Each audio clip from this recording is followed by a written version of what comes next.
नमस्कार. मी आज एका फार ऐतिहासिक ठिकाणी आलेलो आहे. हिमायत बागेमध्ये आहे आणि ही जी हिमायत बाग आहे छत्रपती संभाजीनगरचा ऑक्सिजन पार्क आहे आणि हिला फार ऐतिहासिक असं महत्त्व आहे. या बागेचं वैशिष्ट्य असं आहे की ही मुघलकालीन आणि निजामकालीन बाग आहे आणि मी अशा या मुघलकालीन जी बाग आहे ही छत्रपती संभाजीनगरमध्ये हिमायत बाग म्हणून प्रसिद्ध अशी बाग आहे आणि या ठिकाणी वसंतराव नाईक मराठवाडा कृषी विद्यापीठ परभणीचं फळ संशोधन केंद्र पण आहे. तर या बागेविषयी आपल्याला माहिती सांगणार आहेत या बागेचे जे प्रमुख आहेत आणि वसंतराव नाईक मराठवाडा कृषी विद्यापीठ परभणी आणि या फळ संशोधन केंद्र हिमायत बागचे प्रमुख डॉक्टर संजय पाटील वरिष्ठ शास्त्रज्ञ आहेत. मला एक फार ऐतिहासिक ठिकाणी नोकरी करण्याचा म्हणजे शासनाने संधी दिलेली आहे. होय होय हां होय फार जुनी बाग आहे ही. होय. काय इतिहास आहे सांगा बरं थोडक्यात. ही बाग जी आहे ही 17व्या शतकातली बाग आहे. बापरे. त्यावेळेस या ठिकाणी बाजूला औरंगजेबाचा राजवाडा या ठिकाणी होता हां आणि त्याच्या उत्तरेला या ठिकाणी तलाव होता हां आणि हा जो तलाव आहे विस्तीर्ण तलाव औरंगजेबानेच बांधला होता. औरंगजेबानेच बांधला हां होता हां आणि सध्याचं जे सलीम अली सरोवर आपण ज्याला हां, म्हणतो हां, हां. त्याचं आताचं नाव खिजरी तलाव आहे. खिजरी तलाव आहे. हा जुनं नाव. हा इथून तर बीबी का मकबऱ्यापर्यंत हा भिंत उत्तरेला बांधली होती. भिंत बांधली होती हां आणि हा तलाव होता इथं. हां हां पण कालांतरानं काय झालं की तो राजवाडा बाजूला लागून असल्यामुळे या ठिकाणी दलदल वाढीस लागली होती. दमटपणा असल्यामुळे सारखा औरंगजेब आजारी पडायचा. हां या ठिकाणी दलदलीमुळे डास म्हणा किंवा हां. गोंगाट चिलटांचा वगैरे. हां. तर त्यामुळे त्यावेळेस त्यांनी मग हे टाळण्यासाठी या ठिकाणी तलावातला गाळ आणून टाकला, मग त्यांनी बांध काढून टाकला. बांध काढून टाकला हां आणि ही दलदल नष्ट व्हावी म्हणून या ठिकाणी गाळ आणून टाकला हां आणि या गाळेचं रूपांतर आता या विस्तीर्ण अशा 300 एकर क्षेत्रावर बापरे. ही बाग वसवली. मी ऐकलेलं आहे की इथं जी वेगवेगळ्या प्रकारची जैवविविधता आहे अनेक प्रकारची झाडं आहेत त्यात प्रामुख्याने चिंच आणि आंब्याची सर्वात जास्त होय आहेत. होय होय. तर ही किती क्षेत्र आहे कोणत्या प्रकारची इथं वृक्ष आहेत किंवा फळझाडं आहेत काय सांगता येतील का. आता या ज्या 300 एकर विस्तीर्ण क्षेत्रावर जर आपण बघितलं 300 एकर. 300 एकर क्षेत्र आहे. बापरे. म्हणजे तुमचा पूर्ण छत्रपती संभाजीनगर हट म्हटलं तरी चालेल. हो हो हो. हे ऑक्सिजन पार्क. ऑक्सिजन हब म्हणून लोक ओळखतात याला. बर बर.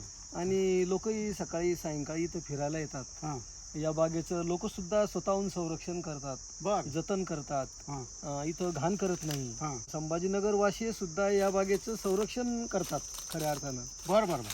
कारण या लोकांना सगळा जो ऑक्सिजन आहे हां हा या बागेमधूनच मिळतो. आणि तुम्ही जो म्हटलं की जो बागेमध्ये जे बायोडायव्हर्सिटी आहे हां यामध्ये जर आपण बघितलं तर 100-150 वर्षाची आंब्याची झाडं आहेत. वा. 100-150 वर्षाची अनेक चिंचेची झाडं आहेत. वा या ठिकाणी जांभळाची विस्तीर्ण अशी झाडं आहेत. वा. या ठिकाणी आज जर बघितलं आपण तर वेगवेगळे वानं, पेरूची वेगवेगळी वानं आहेत, जांभळाची वेगवेगळी वानं आहेत. बर. आंब्याच्या जवळपास 50 ते 60 विविध जाती वा. या ठिकाणी आहेत. त्यांनीच लावलेली आहेत त्या पूर्वी. ह्या पूर्वीच्या जाती आहेत. ही आधी बाग होती मुघलाकडे मुघलाकडे. हो म्हणजे औरंगजेबाकडे होती. हो त्यामुळे त्यांनी वेगवेगळ्या प्रकारच्या प्रजाती लावल्या हो. आणि त्यानंतर आली निजामाकडे. निजामाकडे आली. हो हो हो. हैदराबाद स्टेटचे हैदराबादचा निजाम. निजाम. आणि त्यानंतर स्वतंत्र झाल्यानंतर भारत ती आली शासनाकडे शासनाकडे. हो आणि शासनाकडे ही बाग होती पूर्वी. हो हो. आणि तुमचं मूळ संशोधन केंद्र हे इथं नव्हतं. हे सिद्धार्थ गार्डन मध्ये होतं. म्हणजे बस स्टँड जे आहे मेन इथलं हां. छत्रपती संभाजीनगरचं त्याच्या बाजूला जे सध्या सिद्धार्थ उद्यान आहे हां. तिथं फळ संशोधन केंद्र होतं मराठवाडा कृषी विद्यापीठाचं. बरोबर आहे. हां? बरोबर आहे. मग हे ते सिद्धार्थ गार्डन झालं तुमचं आणि ते फळ केंद्र हे तुमचं हिथं आलं. हो हो. हा काय इतिहास आहे. याच्यामध्ये काय आहे की निजामानं ज्यावेळेस या बागेमध्ये निजाम विकसित केली, हां उन्हाळ्याच्या दिवसामध्ये निजाम त्याच्या अधिकारी आणि राण्यांसह या बागेमध्ये इथं राहायला यायचा. त्यांनी काहीतरी बांधलेलं आहे इथं महल कुठं. त्यानं या ठिकाणी समर पॅलेस ज्याला म्हणतात, हां उन्हाळी महल, हां त्या उन्हाळ्याच्या दिवसामध्ये आपल्या अधिकाऱ्यांना आणि राण्यांना घेऊन हां. निजाम या ठिकाणी वास्तव्य करत असे. बरं बरं. तिथं महल म्हणजे काय वैशिष्ट्य काय त्याचं? त्या महलाचं जर वैशिष्ट्य आपण बघितलं तर तो अष्टकोनी महल आहे बरं. आणि तो जमिनीमध्ये आहे, जमिनीच्या आतमध्ये आहे. हां जसे आपले भुयार असतात हां, आपल्याकडे, हां. आणि त्या भुयाराच्या त्या अष्टकोनी महलाच्या बाजूला त्यानं वॉटर सर्क्युलेशन म्हणजे पाण्याचं सर्क्युलेशन त्याच्या भोवताली केलेलं आहे. म्हणजे तो मलिकंबर जो त्याचा सरदार होता हो main, हो हो त्यांनी ती नहर आणले, नहर मधून पाणी येतं हो, जी हो. पवन चक्की चलते हो, हो, किंवा हो. वेगवेगळ्या प्रकारे ती पिण्याच्या पाण्यासाठी सुद्धा वापरली होय, जाते ती नहर. होय. मग त्या नहरीचं पाणी तिथे ते येत होतं त्याच नहरीचं पाणी त्याला आज त्या समर पॅलेसला राऊंड घेऊन वाहत येऊन पुन्हा त्या नहरीमध्ये जातं. नहरीमध्ये जायचं. आणि त्याच्यामुळे समर पॅलेसमध्ये राहणाऱ्याला त्या पाण्यामुळे कुलिंग इफेक्ट जाणवत AC. एसी जाणवत होता. आणि तिथं काहीतरी ही फाउंटन पण होते ना. फाउंटन सुद्धा त्याच्या अलीकडे फाउंटन आहे. हा. खरं म्हणजे ही गार्डन जी आहे, ही फॉर्मल टाईप ऑफ गार्डन आहे. बर फॉर्मल म्हणजे की दोन्ही बाजूला सारखेपणा याच्यामध्ये जपलेला आहे. सिमेट्री. सिमेट्री जमलेली आहे. हा आणि ते फाउंटन सुद्धा चालू होते पूर्वी. हा पण आता सध्याच्या काळामध्ये ते फाउंटन सध्या बंद आहे. हम्म. परंतु आमचे अधिकारी आणि कर्मचारी त्याचा नेहमी स्वच्छता त्याचं ठेवण्याचं ठेवतात. काम आम्ही करत असतो. कारण ऐतिहासिक वारसा आहे, आपण जतन केला पाहिजे. पण शासनाने लक्ष दिलं पाहिजे. शासनाने त्याला शासनाने आम्ही बऱ्याच वेळेस आपले जे पुरातत्व खातं. पुरातत्व खात्याशी संपर्क केला. त्यांना 1-2 पत्रही लिहिले. शासनानं बाबा याला एक घोषित करावं एक पुरातत्व हा. स्मारक म्हणून. हा हा आणि याची जर डागडुजी केली तर संभाजीनगर शहराच्या वैभवामध्ये आणखी भर नक्कीच भर पडेल, सौंदर्यामध्ये. बरोबर. ते आमची जतन करायला प्रयत्न चालू पाहिजे. आहे, जतन करायला जतन करायला पाहिजे. पण शासनाकडून तेवढे फंड वगैरे काय मिळत नाही. निधीची म्हणा किंवा काही शासकीय धोरणं असतात. तुमची ही झाडं आहेत हम्म. पण तो झाडाबरोबर तिथं बाकीची सुद्धा जैवविविधता भरपूर आहे. हो, म्हणजे वेगवेगळ्या प्रकारचे पक्षी पक्षी सुद्धा आहे, प्राणी आहे, प्राणी. साप आहे, हा? अजगर आहे. आमचे जे कर्मचारी अधिकारी कर्मचारी आहे हा. यांना नेहमी दृष्टीस पडतात. बर घोणस मिळतो. परवाच एक भला मोठा अजगर हा की एवढा मोठा अजगर मी माझ्या आयुष्यामध्ये कधी बघितलेला नाही. इथं एवढा मोठा अजगर आहे. बापरे. मोरांची तर सकाळच्या वेळेस तर केकावून तुम्हाला सारखं लोकांना सुखावत असतं सकाळचा आवाज. सकाळी त्याचे आवाज. सुंदर आवाज येतात. आणि औरंगाबाद वासी संभाजीनगर वासी त्याचा मनमुराद आनंद लुटतात. बर आणि सकाळी असं प्रसन्न वाटतं इथं. कारण ही जी वृक्ष आहे हं. ही आपलं आशेट आहे, ही मोठी संपत्ती आहे आपली. नाही इथं आलं की मन प्रसन्नच होत आहे. प्रसन्न होत आहे. एवढी हिरवाई आहे हो, इथं हो, आणि एवढी मोठी मोठी झाडं आपण तुम्ही लहान असताना ती पाहिलेली असते. आता आजच्या पिढीला एवढं मोठं आंब्याचं झाड किंवा चिंचेचं झाड तुम्हाला पाहायला मिळणार नाही. मिळणार नाही. आणि ते पुढं काहीतरी शक्कर बावडी म्हणून काहीतरी आहे प्रकार. हो, हो, काय आहे हो. ते प्रकार? ती सुद्धा एक ऐतिहासिक विहीर आहे. हा त्या विहिरीचा जर आपण लांबी रुंदी जर बघितली हं. तर जवळजवळ तुम्हाला ती 100 फूट लांबीची आणि 40 फूट रुंदीची विहीर आहे. बापरे.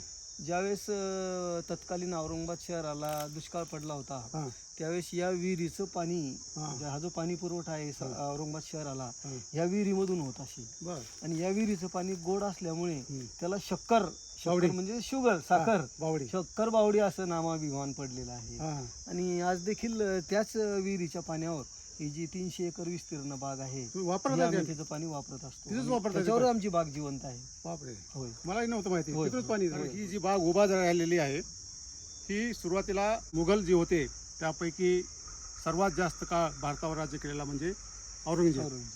औरंगजेबाने ही बाग सुरुवातीला उभी केलेली 17व्या शतकामध्ये. 1707 ला औरंगजेबाचं या महाराष्ट्रामध्येच निधन झालं. औरंगजेबाची कबर सुद्धा इथं खुलताबादला आहे. आणि मुघल साम्राज्यामधला दक्षिणेकडला जो सरदार होता तो निजामच होता. त्या निजामानं स्वतंत्र राज्य निर्माण केलं, निजाम स्टेट म्हणून. आणि त्याची सुरुवातीची राजधानी ही छत्रपती संभाजीनगर म्हणजे पूर्वीचं औरंगाबाद होतं. आणि त्यानंतर त्यांनी औरंगाबादहून ही जी राजधानी आहे ती हैदराबादला शिफ्ट केली. म्हणजे या बागेचा जो विकास आहे तो सुरुवातीला औरंगजेबाच्या काळामध्ये झालेला आहे. त्यांनी पण विविध प्रकारची फळझाडं वेगवेगळ्या प्रकारचे वृक्ष लावलेले आहेत. आणि त्यानंतर सर्वात जो जास्त काळ होता तो या बागेचा निजामाकडे होता. त्यामुळे भारतामधून अनेक प्रकारचे आंबे, अनेक प्रकारच्या चिंच, अनेक प्रकारचे जांभूळ याच्या बिया आणून इथं लावलेल्या आहेत. आणि त्यामुळे या बागेमध्ये एवढ्या प्रकारची बायोडायव्हर्सिटी आहे की ती खूपच म्हणजे सुंदर अशी बाग आहे. सकाळच्या वेळेस औरंगाबादमधले छत्रपती संभाजीनगरमधले अनेक नागरिक या ऑक्सिजन पार्कचा अनुभव घेण्यासाठी म्हणजे मॉर्निंग वॉकला येतात.